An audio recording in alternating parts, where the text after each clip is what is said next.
भारत का भारत स्वतंत्रता अधिनियम 1947, इसमें प्रावधान है कि ये जो दो देश होंगे अलग अलग, भारत और पाकिस्तान, इनकी अलग अलग क्या होगी, संविधान सभा। और जब तक इस देश की संसद नहीं बनती तब तक संसद का काम कौन करेगी, संविधान सभा। तो भारत की जो संविधान सभा होगी वो संविधान सभा के अलावा एक और काम किसका करेगी, संसद का। अब तो संविधान सभा में संसद में अंतर क्या होता है।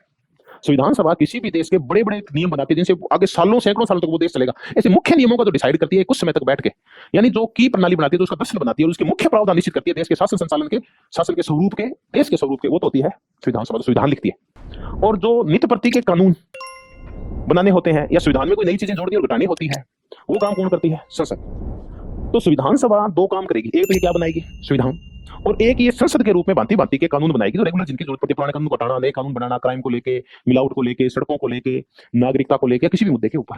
क्योंकि जब संविधान के भी प्रावधानों को लागू करना पड़ता है उसके लिए बहुत सारे क्या बनाने पड़ते हैं, कानून बनाने पड़ते हैं। जैसे RTE, राइट टू एजुकेशन, हमें अधिकार तो दे दिया, लेकिन उसके बाद संसद ने क्या किया, इतना लंबा चौड़ा 50 पेज का क्या बनाया, कानून बनाया। तो RTI, महिलाओं की घरेलू हिंसा, ये कानून होता है ना, तो ये दर्ज थोड़ी संविधान में, ये तो संसद बनाती है बार बार। जैसे जैसे जनता को जरूरत पड़ती है, जनता की आकांक्षा और इच्छा पूर्ति के लिए लगातार कानून कौन बनाती रहती है, संसद। तो संसद कौन होगी, तो भारत स्वतंत्रता दिन ने कहा कि संविधान सभा ही, जब संविधान लिखेगी तो क्या कहलाएगी, संविधान सभा। और जिस दिन ये संसद के रूप में बैठ के देश के लिए कानून बनाएगी उस दिन क्या कहलाएगी, संसद। यानी कौन सी संसद, अंतरिम संसद।